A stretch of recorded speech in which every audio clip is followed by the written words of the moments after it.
just their own miracles. Thanks for being with us, Deborah, and it's so delighted to meet you. I want to get back to the origins of your career.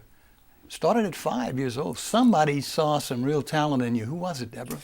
Well, you know, all of my older sisters were taking piano lessons and singing for fun, and I was like the naggy little sister wanting to do with what my big sisters were doing initially. So I was saying to my parents, I want to take piano lessons, and they were actually in the beginning like, you're a little too young. Let's wait a year or two, you know, till you're like 7. And I begged enough, and also I would play by ear a lot. So they thought, well, okay, maybe she could do this. So I always had an imagination. I think a lot of kids do, and it was always encouraged in my house. It wasn't just like, yeah, kid, that's cute. It was like, cool, great, let's hear more. From 5 to 16, I was doing a ton of theater, and I did some voiceovers, which led to my fascination with recording studios. I thought, wow, this is cool. And because I was writing songs and could kind of hear in my head what I wanted them to sound like, I thought, if I only knew what those buttons did, I could do this myself. Because I was arranging my music in my head. I could hear the string line, I could hear the bass line, I could hear how the drums went and all of that. So at age 12, my mom came home from work to find me with my sister's tape recorders lined up on the ironing board and my little Casio synthesizer. And I was doing my version of multi-track recording. I would play a part into one tape recorder, play it back while playing another part into another tape recorder, and I was layering all the parts. So my mom went, this is ridiculous. This kid needs some tools. So she went to an uncle in New Jersey who owned a tractor equipment company and asked him for a loan. Asked him for $10,000 to help me set up a studio in her house. And I did that, and I learned how to produce my own music and did that for 4 years. And so when we went to Atlantic Records, I went with 100 finished demos, original songs in hand, for them to take the shot to sign me to do what? Because they were like, this can't be for real. But Deborah, I mean, you're the youngest person ever to write, produce, perform a #1 hit single. Mm-hmm. That's pretty unusual. I knew how I wanted my music to sound. I knew music. I knew I could go into that musician and say, no, that's a B-flat minor 7th chord, not a 6th, or I want to hear. I knew how to communicate with them, and it was a matter of convincing everyone else of it. And obviously, the best way to convince them is to have a #1.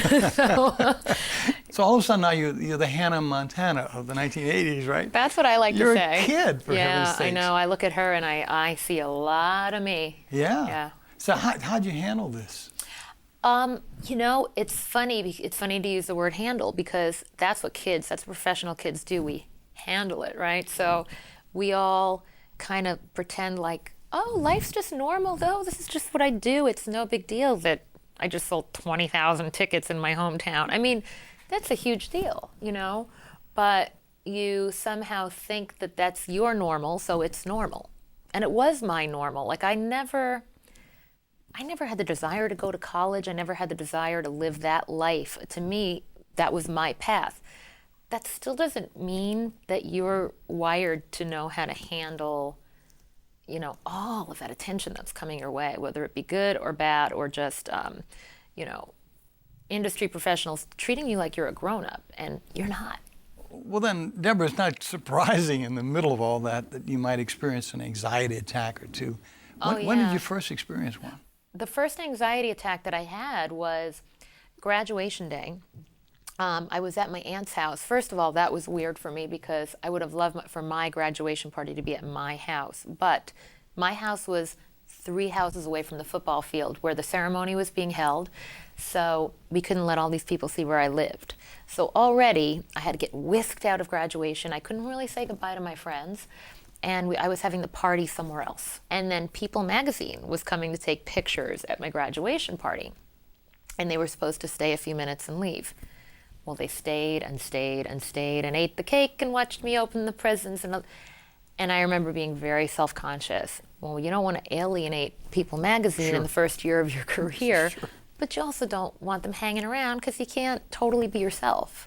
So I remember eventually they left, and I remember going into my aunt's basement and sitting peacefully by myself. And I remember and I attributed it to the heat. I thought, oh, this is like a dizzy spell from the heat. I got a little dizzy. Oh. And literally, when the dizzy spell went away, I felt like, I kept saying, I feel like I'm invisible. Like I literally felt a disconnect between my mind and my body. Like my body was doing what it was doing, but it wasn't connected to my mind. And just that statement saying, I feel like I'm invisible, was clearly a sign of, my own situation in my life is overwhelming me and I want to disconnect from it. Mm-hmm. So it was like I was having an out-of-body experience. But that would continue for 3 years, every minute of every day. Graduation day put me into a state of anxiety and a depression that would last for 3 years. It didn't dawn on anybody, oh, this is a mental, emotional thing. You're in need of maybe therapy, maybe medication.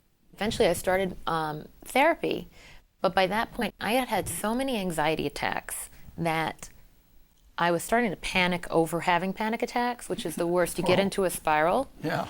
Because when you have one, you think you're gonna die, basically.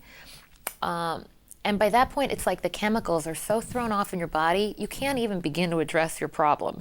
So it wasn't until medication time that I was even able to relax enough to be able to be coherent enough to address the issues that were causing these attacks to begin with. Mind you, throughout this entire time, I was headlining Madison Square Garden. I was headlining stadiums overseas. I could do all that. It was like I was on autopilot, but I wasn't fully present and enjoying it. And that's the part that nobody knew. It's like a weird, it's a very strange thing because you're like supposedly at the highest time in your life and people don't realize that it's actually, yes, it's awesome, but there's this torturous thing going hand in hand with it. We're going to take a short break. When we come back, we'll talk to Deborah about how she got her life back on track and how her career has bloomed ever since. We're talking to pop music legend Deborah Gibson, who has produced 5 top 10 singles, including 2 #1 hit songs and 2 multi-platinum albums in her career. So Deborah, I know you're still recording and you're still doing albums and you're about to do something big in Atlantic City, but you are so stable. Everything is so good now in your life. Something happened to get you back on track and to avoid what could have been an awful disaster. Well, a couple of things. Identifying the problem, really identifying it as, okay, this is anxiety, and not only anxiety, but depression. I got to a point where if I wasn't performing, I was like hibernating in my bedroom. I was eating my meals in my bedroom. I wasn't talking to my friends on the phone. I didn't feel like myself enough to interact with people. So once I really was able to acknowledge what it was, I was able to address it. And I was able to get help through therapy, medication. I did vitamin therapy. I did food allergy testing and did a whole dietary thing. Everything, I think, combined really helped.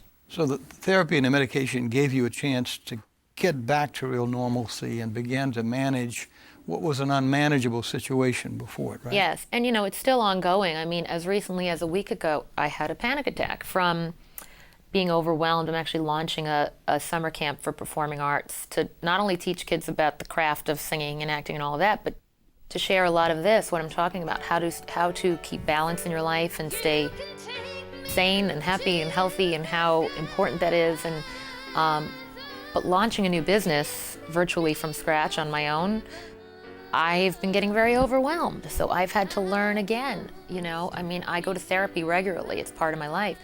And my therapist had to remind me again, you can't do it all. Sometimes you just have to take a break. Stop in the middle of your day, go meditate, go take a nap, bring it down. You can't just go and expect this to keep up and your body to keep up. You have to treat yourself well. So it's an ongoing battle for me. But at least now I have great care. I know the signs. I can prevent things from happening before they get out of control. One panic attack now doesn't lead to another, to another, to another. It's a big warning sign to me that I'm doing too much. Deborah, anybody listening to us automatically has to be thinking of Brittany. Hers is a story obviously a little different from yours. Do you see yourself where she is had you not kind of taken control of this thing? I'm not a professional, so I can't diagnose her, but I would say, judging from where I was, she needs professional help. She probably needs medication. Again, to just start to begin to unravel that ball of yarn in her mind that has created all this excessive behavior. And it is sad because she's a talented girl, and at her height, she was so in control on stage and crisp in the way she danced, and it's all in there still. She just has to unravel this mess now. And I think there is something about, you see who grow up to have problems because, like I said, it's not a natural thing we're wired to know how to handle as kids. You said at one point when you were having these panic anxiety attacks, you thought you were going to die. What happens is, for me, if my adrenaline goes too crazy during the day, that's what triggers it. I start to feel drained and pale, and my breathing gets really shallow, and you start feeling like you're going to pass out, and you literally feel like you're going to stop breathing because your chest is so tight and your breathing is so shallow. For me, my head gets tight. You feel like you're going to implode, and it's very hard to explain to people that don't, it's not like, oh, I have a headache, take an aspirin. It's not like that.